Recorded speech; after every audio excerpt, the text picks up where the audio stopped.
ప్రపంచంలో ఎక్కడున్నా మీ గోత్రనామాలతో వేదమందిర్ నిర్వహించే ఆన్లైన్ పూజలు హోమాల ద్వారా దైవ అనుగ్రహాన్ని పొందండి. కీర్తి కీర్తి ఏమిటండి?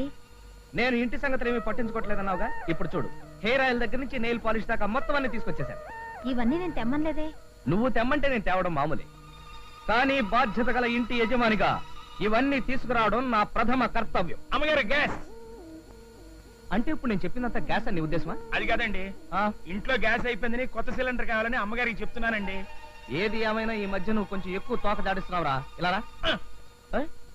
నేను ఇంకా ఏమి చేయింది కొట్టానంటే గులాబ్ జామ్ అయిపోతున్నా. ఇగో సరుకులు సర్దుకో. ఎలాగో తెచ్చారు కదా, మీ చేతను తీసుకెళ్లి కిచెన్ లో సర్దే. తీసుకురావడం వరకే నా చేతి పని, ఆ తర్వాత సర్దుకోవడం నీ చేతి పని. సర్లేండి, ఇక్కడే ఉంచండి. మొక్కలకు నీళ్లు పోసిన తర్వాత నేనే వచ్చి సర్దుకుంటాను. నువ్వు రారా. కొట్టి చంపా.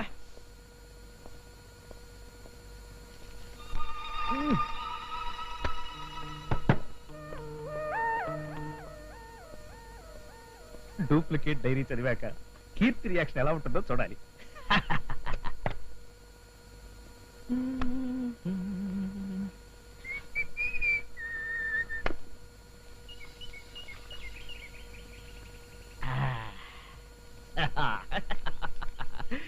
కీర్తితో నేను అదే ఒరిజినల్, ఇదే డూప్లికేట్. పంప మునిగింది.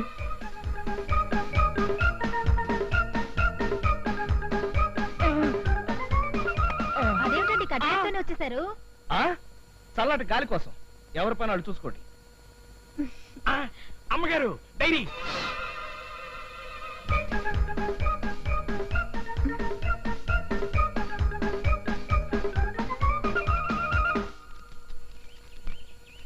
జనవరి 1 నూతన సంవత్సరం నాడు నేను కీర్తి దేవుడి గుడికి అభిషేకం చేయించాం. ఫిబ్రవరి 4 కీర్తి నేను కలిసి గ్యాంగ్ లీడర్ సినిమాకి వెళ్ళాం. ఫిబ్రవరి 6 నేను కీర్తి కలిసి హోటల్ అప్సరాలో భోంచేసి ఇంటికి అమ్మగారు గ్యాస్. గ్యాసా? ఒక్కసారి ఫ్లాష్ బ్యాక్ లోకి వెళ్ళండి. ఫిబ్రవరి 3వ తేదీ నుంచి 10వ తేదీ దాకా అయ్యగారికి జ్వరం వచ్చి ఇంట్లోనే ఉన్నారే తప్ప బయటకు వెళ్ళలేదు కదా. మరి అలాంటప్పుడు ఈ సినిమాకి వెళ్ళాలన్నీ గ్యాసే కదండి. మరైతే ఎందుకు ఇలా రాశారంటావు? మీరు డైరీ కోసం దండాలు పడుతున్న సంగతి అయ్యగారు తెలుసుకుని ఉంటారు. ఆ డైరీ లాంటి మరో డైరీ తీసుకొచ్చి మీ గురించి ఉన్నది లేనిది రాసి పారేశారు. ఈ మధ్య అయ్యగారు ఎందుకు అబద్ధాలు చెప్పి నన్ను దగా చేస్తున్నారా? మీరు అలా కంట తడిపెట్టకండి అమ్మగారు. మీరిద్దరూ సీతారాములు అయితే ఆంజనేయులు లాంటి ఈ సన్నాసిగాడు మీ పంచనే బతుకుతున్నాడని సంగతి మర్చిపోకండి అమ్మగారు.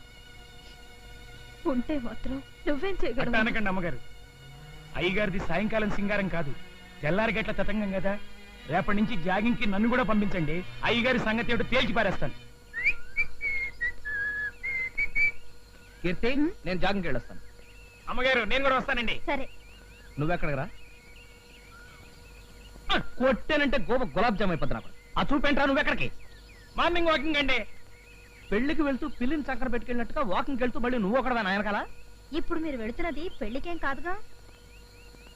అంటే నువ్వే నా వెనకాల విని డిటెక్షన్ ఏర్పాటు చేసావా? డిటెక్షన్ అనే ఎందుకు అనుకోవాలి? ఇప్పుడు రోజులు ఎలా ఉన్నాయో చూస్తూనే ఉన్నావుగా. బయటికి వెళ్ళిన మనుషులు తిరిగి ఎలా వస్తారో ఎవరు చెప్పలేకపోతున్నాం. అందుకని వీళ్ళు నా బాడీ గార్డ్ ఏర్పాటు చేసావా? సరే పద. పదరా. మనం ఊరు వదిలి చాలా దూరం వచ్చేసినట్టున్నాం. అవునండి, మన ఊరు ఇక్కడికి 30 కిలోమీటర్ల దూరం. చెప్పులేపరా. చెప్పులు ఎందుకండి? పరిగెత్తేటప్పుడు చెప్పులుంటే పడతావరా. ఇక అలాగేనండి. జేబులో డబ్బులు ఏమైనా ఉన్నాయా? 5 రూపాయలు ఉన్నాయండి. అబ్బా, ఇటు. ఎందుకండి? నోటు పరిగెట్టేటప్పుడు కింద పడిపోతారా. ఇటు. నోటే కదండి, ఏం పర్లేదండి. కొట్టేనంటే గులాబ్ జామ్ అయిపోద్ది. ఇవే పరిగెట్ట. పరిగెత్తరా. పరిగెడుతున్నా కదండి. పరిగెట. జాగింగ్ అంటే ఏమనుకున్నావు? పరిగెట.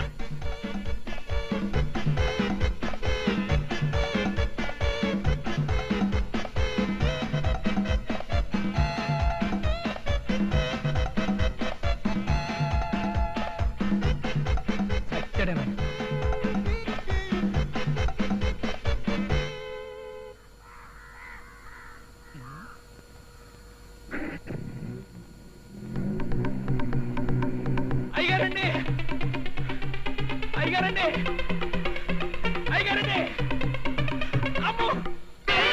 అసలే వాడు అమాయకుడు. పైగా తల్లి తండ్రి లేని అనాథ. అనాథ అయితే అప్పటికి నేనేదో వాడిని మర్డర్ చేసి సముద్రంలో బారేసినట్టుగా ఏంటో సనుగుడు. అమ్మా చూడు, ఎవడో డర్టీ ఫెలో ఈ టైంలో అడుక్కోవడానికి వచ్చాడు. ఏదో ఒకటి తీసుకొని పెట్టు. అమ్మా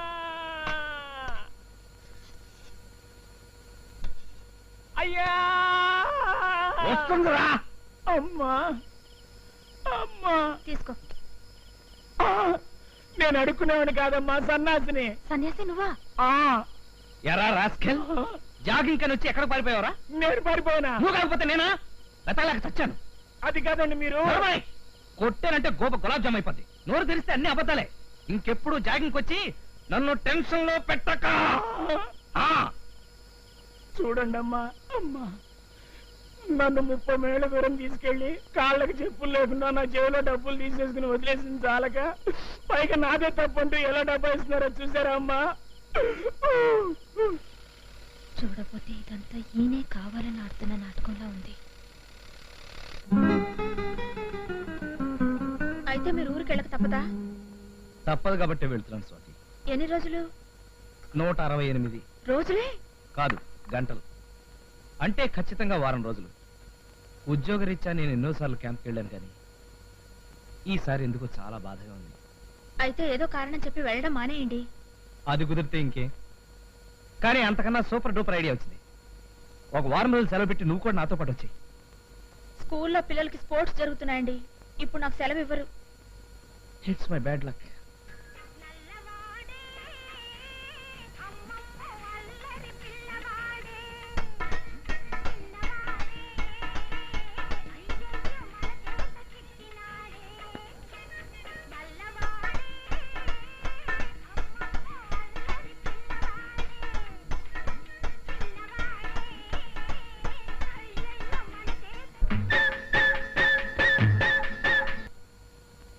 సన్యాసి, ఇక్కడేం చేస్తున్నావురా? భోంచేద్దుగనరా. నాకు ఆకలేయట్లేదు అమ్మగారు. ఏ, ఎందుకు వేయట్లేదు? ఏమోనమ్మా. నువ్వు 3 రోజుల నుంచి దిగులుగానే ఉంటున్నావు. ఏ, ఒంట్లో బాలేదా? అది కాదమ్మా, అయ్యగారి ఇంట్లో ఉన్నప్పుడు చీటికి మాటికి రే సన్నాసి కొట్టానంటే గోబు గులాబ్ జామ్ అయిపోతుందని తిడుతుండేవారు. నేను కూడా బాగా ఆ మాటలకు అలవాటు పడిపోయాను.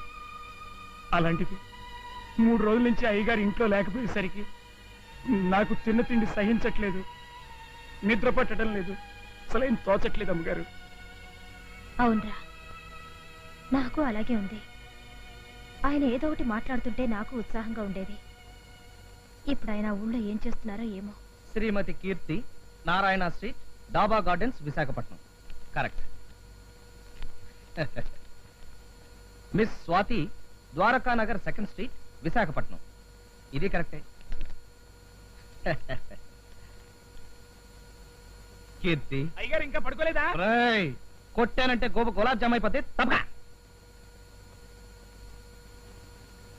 ఎల్లుండి మన మ్యారేజ్ డే సందర్భంగా సి నారాయణ రెడ్డి గారి లెవెల్లో ఒక గేమ్ ఇస్తాను, కాసుకో. కీర్తి నా ప్రియ భార్యామణి, అయ్యింది 2 ఏళ్ల క్రితం మన పెళ్లి, సాగింది మన సంసారం తుళ్ళి తుళ్ళి, మనల్ని చూసి ఏడ్చారు రతి మన్మధులు కుళ్ళి కుళ్ళి, ఈ మ్యారేజ్ డే రావాలి మళ్ళీ మళ్ళీ, శభాష్ అని కోరుకుంటూ నీ భర్తామణి రాజా. ఇది మామూలే. స్వాతి, వేటూరి సుందరరామూర్తి లెవెల్లో నీకు కూడా ఒక గేమ్ ఇస్తాను, కాసుకో. నీవు నేర్పించా ఒక గొప్ప డ్రిల్లు, దాంతో అయ్యింది నా మనసొక పిండి మిల్లు, నా ఎదలో గుచ్చావు ఒక మెత్తటి ముళ్ళు, నీవు లేకుంటే నేను అయిపోతాను డల్లు. ఇట్లు నీ రాజా. స్వాతి,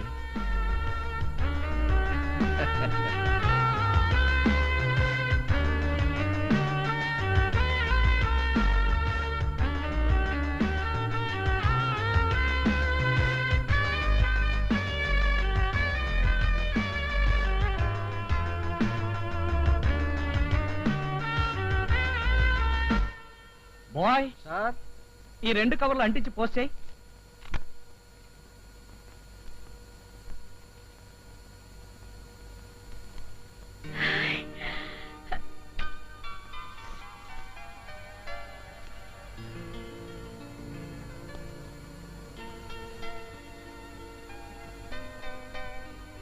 కీర్తి, నా ప్రియ భార్యామణి, అయ్యింది 2 ఏళ్ల క్రితం మన పెళ్లి, సాగింది మన సంసారం తుళ్ళి తుళ్ళి, మనల్ని చూసి ఏడ్చారు రతి మన్మధులు కుళ్ళి కుళ్ళి, ఈ మ్యారేజ్ డే రావాలి మళ్ళీ మళ్ళీ అని కోరుకుంటూ నీ భర్తామణి రాజా.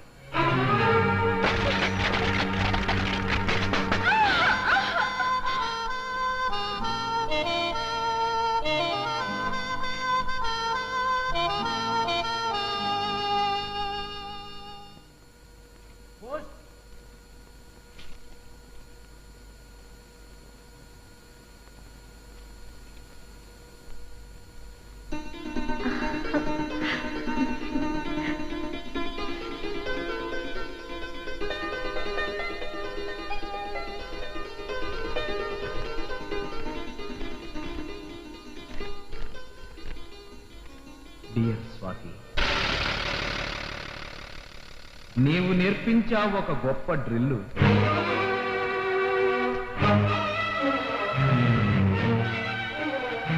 దాంతో అయ్యింది నా మనసొక పిల్లి.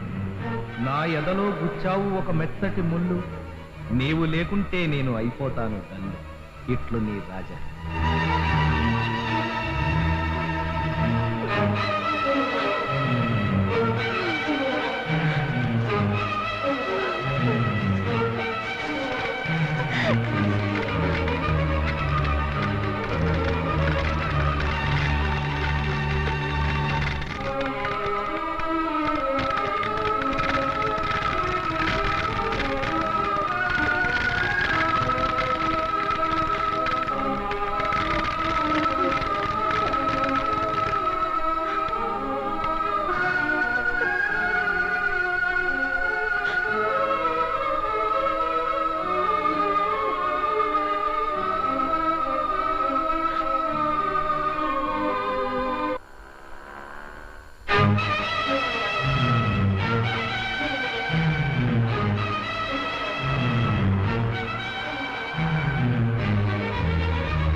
కీర్తి,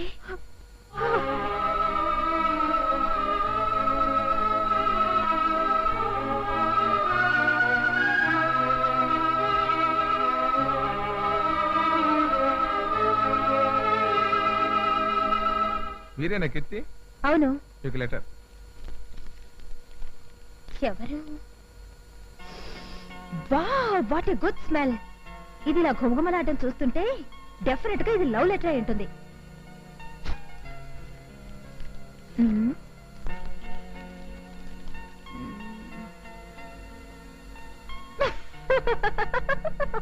ఎందుకు ఎలా నవ్వుతున్నావు? అందులో ఏముంది అసలు?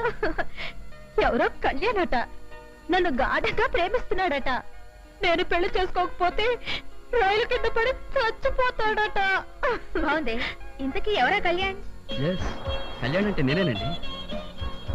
నాకు లవ్ లెటర్ రాసింది మీరేనా? అవునండి. నన్ను మీరు ప్రేమిస్తున్నారా? ప్రేమించబట్టే కదండి మీకు లవ్ లెటర్ రాశాను. నా కోసం మీరేమైనా చేస్తారా? ఓ ఎస్. నన్ను సముద్రం అవతల ఒడ్డుకి వెళ్ళొచ్చేయమంటారా? చెప్పండి. అవతల ఒడ్డే లేని సముద్రంలో అంత సాహసం చేయనవసరం లేదు. నేను మిమ్మల్ని పెళ్లి చేసుకుంటాను. But one condition. ఒక్కటేమిటండి? 100 కండిషన్లు అయినా సరే చెప్పండి. I'm ready. ఓకే. ఇది నా ప్రాణ స్నేహితురాలు స్వాతి. హాయ్. మా ఇద్దరిది ఒకే ప్రాణం, ఒకే మంచం, ఒకే కంచం. మేమిద్దరు ఒక భర్తకే భార్యలు కావాలనుకున్నాం. కాబట్టి మీరు మా ఇద్దరిని పెళ్లి చేసుకోవాలి.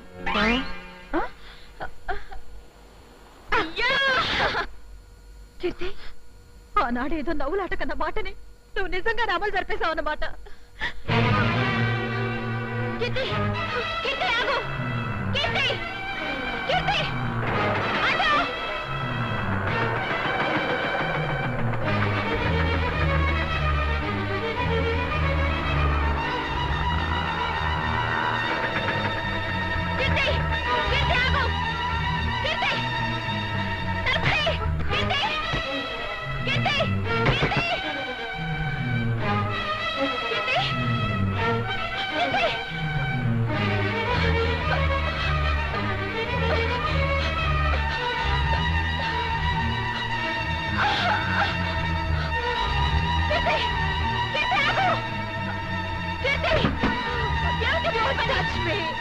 వదలు.